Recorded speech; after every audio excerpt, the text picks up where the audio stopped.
All right, let's get into it. T-Pain sat down with T.I. to talk about the death of Auto-Tune era. And T.I. is back with his podcast, by the way, because at this point, every rapper has one. He launched it years ago trying to follow Joe Budden's blueprint, dropped it to pivot into comedy, and now he's reviving it. So T-Pain brings up Jay-Z and says his favorite Jay-Z record was Can't Knock the Hustle, which makes it ironic that Jay-Z turned around and tried to knock his hustle with that whole Death of Auto-Tune record. And honestly, Jay-Z can be a hater. That's just the truth. He didn't like where Auto-Tune was heading and he made that known. But I'll give Jay-Z credit on one thing. It was genuinely being overused. When he said too much T-Paining, I actually read that less as a direct shot at T-Pain and more as a dig at everyone biting his style. Let T-Pain have his lane and stop flooding the market with imitations. There was also probably a subtle jab at Kanye in there, even though they were still on good terms at the time. Because Lil Wayne, Kanye, everybody was running Auto-Tune into the ground. Wayne especially, he abused it, let's be real. There are tracks from that period that could have been stone cold classics if he had just left the Auto-Tune out of it. Moving on, probation supervisors are now pushing to revoke Lil Boosie's supervised release over an assault case out of Texas. And look, if you have escaped serious legal consequences as many times as this man has, you would think the move is to keep your head down and stay out of trouble entirely. Young Thug hasn't been making noise since his release because he does not want to go back. Boosie, though, operates differently. He came out and said he spoke to his PO and that the travel permission to go to Houston was already in the paperwork, just buried at the bottom beneath the flight details, and his officer overlooked it. He even says his PO confirmed he wouldn't count it as a violation. But here's the thing. That call isn't solely his PO's to make. Boosie went on to say he's had over 50 shows while on supervised release, that he's followed proper protocol every time, that he tested positive for marijuana when he first got on papers, but has been clean on every test since, and that his PO has been fair throughout the process. He says the real issue is the people above his PO who have a problem with him, people who apparently asked his officer to get him to sign off on having their conversations recorded, to which Boosie said absolutely not. He also cited his community service hours and called his overall compliance solid. But none of that changes the core issue. You still caught a new case. Boosie has a gift for reframing things and talking his way through situations. And honestly, he's one of the luckiest people in this industry, because a gun violation alone would have sent most people straight back to a cell.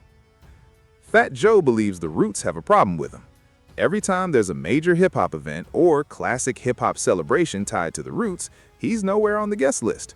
Now, some of this is him vocalizing something he wants in on, and that's fair. You should speak up.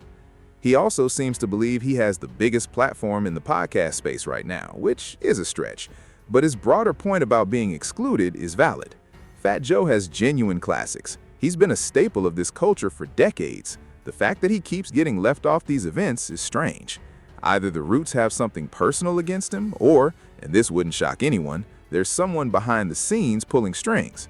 Jay-Z might still have reservations about him, even with the Roc Nation connection that helped him land his current deal.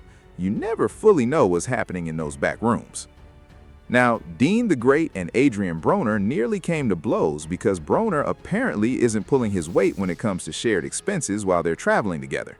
And this was always going to happen. Broner came into this dynamic as somebody who already had a name, a following, a career. At some point, he's going to convince himself that he's the reason the whole thing has momentum. And once that mentality sets in, the split becomes inevitable. That's just how these situations play out. The judge has dismissed all cases against Jay-Z and Roc Nation that were brought by attorney Tony Busby.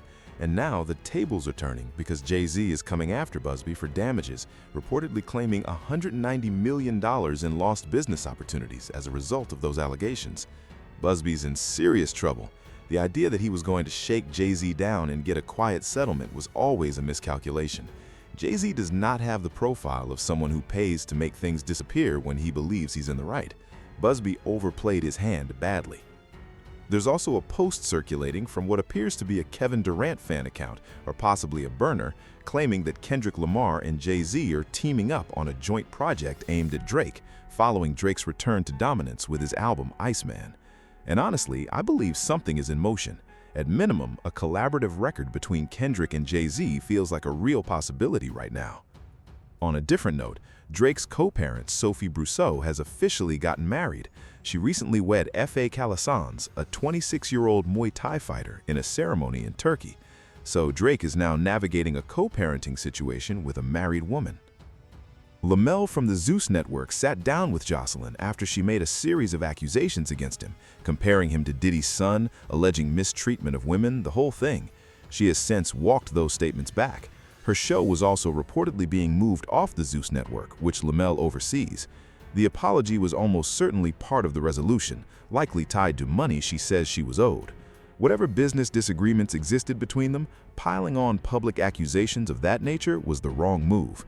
The business not going the way you expected is one thing, that happens, but weaponizing allegations to win a dispute is a different matter entirely. Alabama Barker's situation is also getting messier. The guy she was involved with is apparently not bound by an NDA for anything that happened outside of the house they shared, meaning he can speak freely on most of it. And what's coming out suggests she was seeing other people the entire time while positioning him as the one who did wrong. She apparently had him sign agreements while they were under the same roof, but never anticipated what he could say beyond those walls. From the outside, this reads like someone who friend-zoned a guy and then tried to rewrite the narrative when things went sideways. It's not a good look. Mr. Beast has topped Forbes' top creators list for 2026, reportedly earning over $300 million last year. Drusky and IShowSpeed also appeared on the list, though I have questions about some of the numbers. Drusky pulling in the figures they quoted feels inflated. I could see him doing $5 to $10 million off endorsements realistically, but the number Forbes attached to him doesn't track. And IShowSpeed at $30 million makes sense, given he is arguably the top streamer in the world right now. Kai Cenat wasn't on the list, which is odd, even after accounting for his streaming hiatus over the past several months. The half year he was active before that should still count for something. August Alsina fired back at Young Thug after Thug made comments saying he can't respect a man who, in his words, turns gay. Alsina took offense and called it a weak take. Young Thug has been at the center of speculation about his sexuality for a while now, and Alsina wasn't about to let that kind of comment slide without a response. King Von's baby mother posted something to the effect that God knew better than to make her a man because no woman would keep a pregnancy after she told them to end it and live to talk about it. Whatever you make of that, those two were clearly cut from similar cloth. And finally, Diddy's legal team keeps chipping away at his timeline. His projected release date has already moved up, and at the rate things are trending, he could realistically be out, or at least in a halfway house not too long after the new year. It's been roughly a year and a half since he went in. The way things are trending, 2027 is looking like the realistic window for some form of release.